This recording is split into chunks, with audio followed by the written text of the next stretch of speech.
ಕಣಮ್ಮ. ಮನ್ಸಲ್ಲಿ ನೋವಿದ್ದಷ್ಟು ಮನ್ಸನ್ನ ಒಕಡೆಯಿಂದ ತಿನ್ಕೊಂಡ್ ಬಂದ್ಬಿಡ್ತದೆ ಕಣಮ್ಮ. ನೋಡಿ, ನೀವು 10 ದುಃಖನ ಹೊರಗಡೆ ಹಾಕ್ತಿರೋ ಅಥವಾ ಯಾರ್ದವರ ಹೇಳ್ಕೊಂಡು ನಿಮ್ಮ ಮನ್ಸಿನ ದುಃಖನ ಆಚೆಗೆ ಹಾಕ್ತಿರೋ ನಂಗೆ ಗೊತ್ತಿಲ್ಲ ಕಣವ. ಆದ್ರೆ ಮನ್ಸಲ್ಲಿರೋದ್ನೆಲ್ಲ ತೆಗೆದು ಆಚೆಗೆ ಹಾಕ್ಬಿಡವ. ಮನ್ಸಲ್ಲಿ ಏನು ಇಟ್ಕೋಬೇಡಿ. ನೀವ್ ಹಿಂಗೆ ದಿನ ಬೆಳಗಿದ್ದ ಕೊರಕೊಂಡು ಕೂತ್ಕೊಂಡಿದ್ರೆ ನಿನ್ನನ್ನೇ ಪ್ರಾಣಕ್ಕಿಂತ ಹೆಚ್ಚಾಗಿ ಪ್ರೀತಿಸ್ತಾರೋ ನಮ್ ಸಿದ್ದು ನೋವಲ್ಲೇ ದಿನಗಳನ್ನ ಕಳಿತವನೇ ಕಣವ.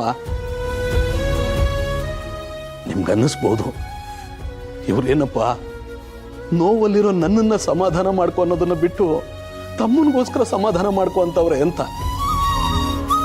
ಭಾವನವ, ಒಬ್ಳು ಗರ್ಭಿಣಿ ತಾಯಿ ಇರ್ತಾಳೆ,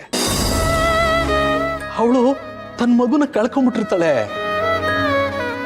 ಆದ್ರೂ ಒಡಲಲ್ಲಿ ದುಃಖ ಇಟ್ಕೊಂಡು ಅವಳು ಊಟ ಮಾಡ್ತಾಳೆ ಕಣವ.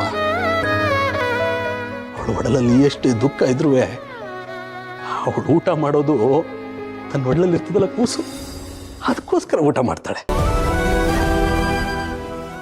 ಹಂಗೆ ನಮ್ ಸಿದ್ದು ನಿನ್ನ ತಾಯಿ ಸ್ಥಾನ ಕೊಟ್ಬಿಟ್ಟವನೇ ಕಣವ.